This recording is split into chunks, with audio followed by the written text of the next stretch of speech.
Okay, question number 1 asks us to determine and simplify the difference quotient f of x plus h minus f of x over h. As a reminder, the notation f of x,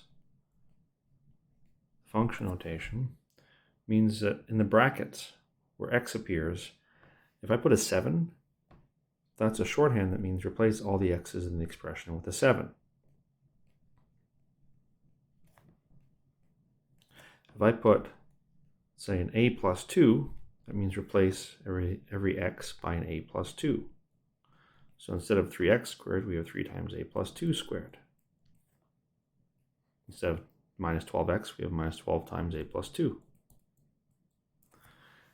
So that's something to keep in mind when we're solving this particular problem. Okay, so first part.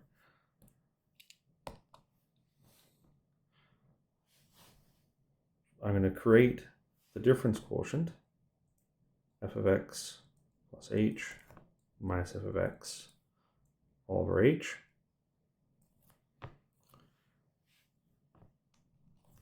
Okay, so f of x plus h, that's 3 times x plus h all squared. I just replace the x by x plus h, minus 12 x plus h, minus 23. So far, I'm just going to do a quick highlighting here, that what was found, this thing here, is just this.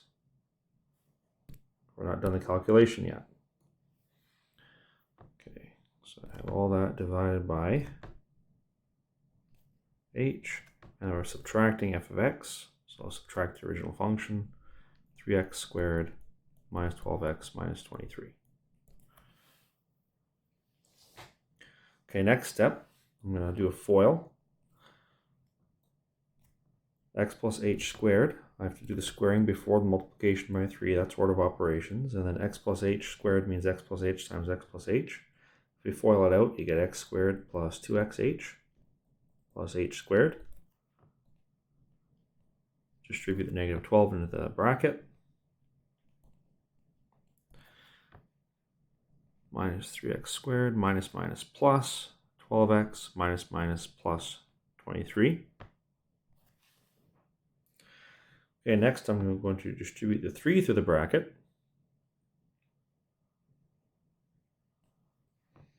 So 3x squared plus 6xh plus 3h squared minus 12x minus 12h minus 23 minus 3x squared plus 12x plus 23 all over h. Now look at what cancels. We have the minus and the plus 3x squared canceling each other. We have the negative 12x and the positive 12x canceling each other. And we have the negative 23 and the positive 23 canceling each other. What do we have left? We have 6xh plus 3h squared minus 12h all over h. You cannot cancel one of the h's on top with the h on the bottom. Cancellation doesn't work that way. In order to cancel, you need to common factor first. So I'm going to common factor an h from the top. Yes, it's true we can also common factor a 3 out, but I'm only factoring as much as I need to complete the cancellation.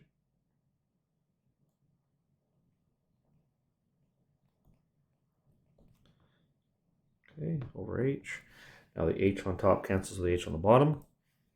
We can safely cancel that, and we get a pretty compact expression, 6x plus 3h minus 12. I'm going to use that as the input into the next step, which says, once you find this difference quotient, take the limit as h approaches 0 of your answer. So limit as h approaches 0 of the difference quotient that we just found, 6x plus 3h minus 12. This is an instruction to replace all the h's with 0. Don't do anything to x. And we get 6x minus 12. And you should remember from your previous calculus course that what we just did is we found the derivative. of f of x, but we found it the hard way, without the power rule, without using the power rule. This is how you were likely, or hopefully, introduced to derivatives in your previous calculus course. Okay, part B. Part B says, use the answer you just found to determine the equation of a tangent line to f of x at x equals -2. There's many different ways we can start this problem, many different ways we can write equations of lines. Everyone's favorite, or I think everyone's favorite, is y equals mx plus b. And that's what everyone likes the most. A big happy face. That's what you want when you think about an equation of a line. However, I'm not going to start with that. I'm going to start with an equation of a line that you may not like very much. That's this one. Y minus b is equal to m times x minus a, where m is equal to the slope, a and, oh no, where m is the slope, and a comma b is any coordinate on the line.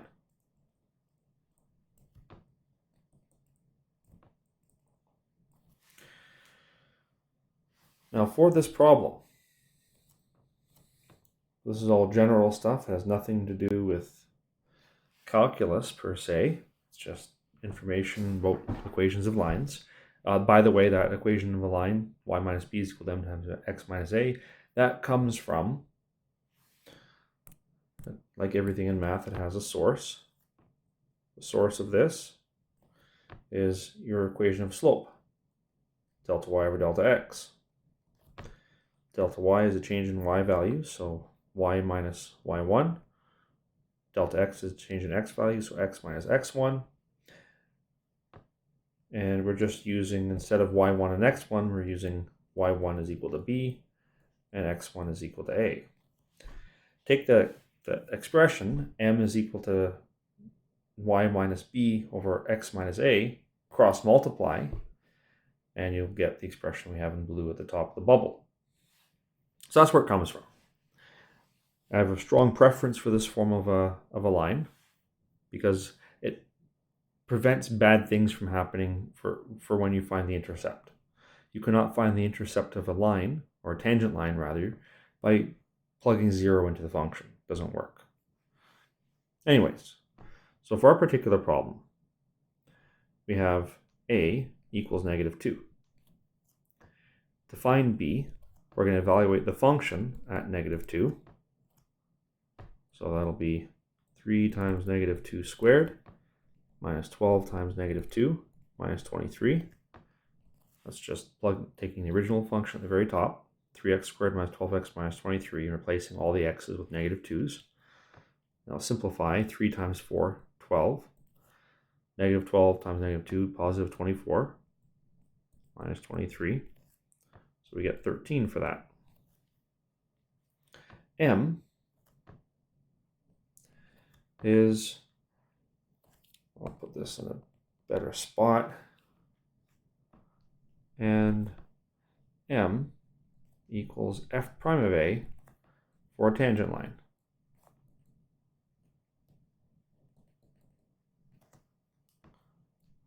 At x equals a. So we found f prime of x is equal to 6x minus 12. Thus m is f prime of -2, which will be 6 times -2 minus 12. So -12 minus 12, -24. So our equation of the line, thus y minus the y value, y minus b, so y minus 13 is equal to m, -24, times x minus the x coordinate. Or y minus 13 is equal to -24x plus 48. Oh, sorry. apologies, minus 48. Triple negative. And then add 13 to both sides, and you get your line in your favorite form, y equals mx plus p form at long last.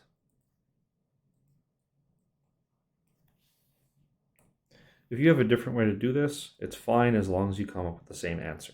So I don't care what your middle step looks like. Just don't plug 0 in to the original function to get the y-intercept, because if you notice, look what happens if you plug 0 and you get negative 23, and that's not the y-intercept of this tangent line. The y-intercept is minus 35. So whatever method you use, just make sure it doesn't give you something different than this.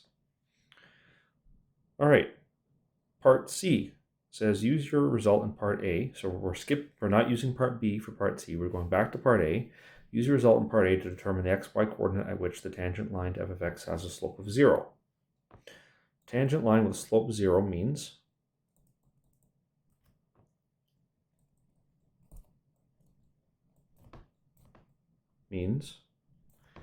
m equals f prime of a equals 0 for some x equals a.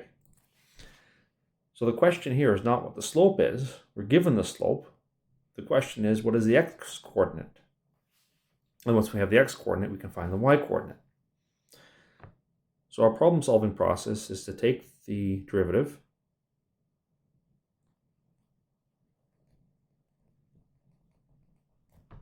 and solve for x after we set the derivative equal to 0. And then step 2,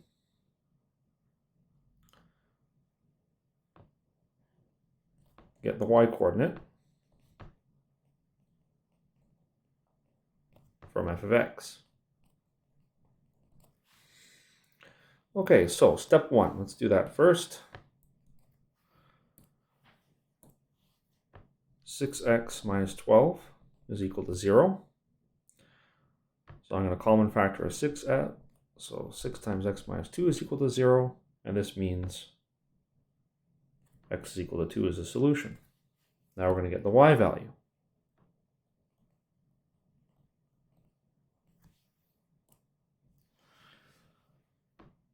Y equals f of 2. So that'll be 3 times 2 squared minus 12 times 2 minus 23. So 12 minus 24 minus 23, we get negative 35. Thus, the coordinate is 2 comma negative 35. So that's the coordinate at which this curve has a tangent line with a slope of 0. Okay, part D, determine the coordinate at which the tangent line in part B intersects with the tangent line in part C. Okay, so tangent line in part B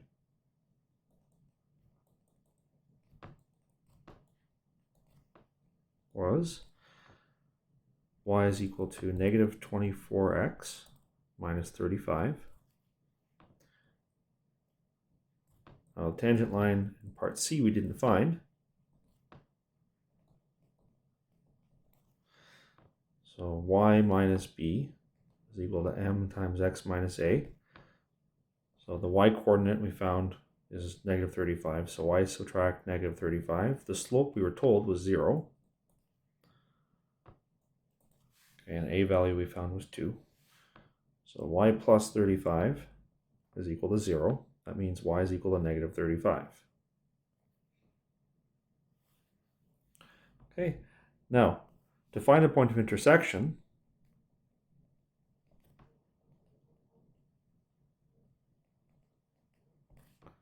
we're going to set y equal to y. So we have negative 24x minus 35 is equal to negative 35. Add 35 to both sides, so negative 24x is equal to 0, which means x is equal to 0. Now, what we want is we want the coordinate of the lines, where the two lines intersect. This no longer has anything to do with the curve. We're not going back to f of x anymore. Now we're just talking about two lines that we already found. Y is equal to negative 24 times 0 minus 35. So 0 minus 35, which is negative 35. Thus, the coordinate, or the point of intersection,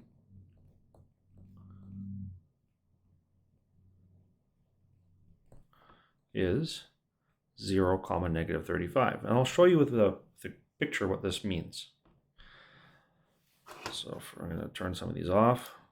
Okay, so the function of interest, 3x squared minus 12x minus 23, that's shown here in red.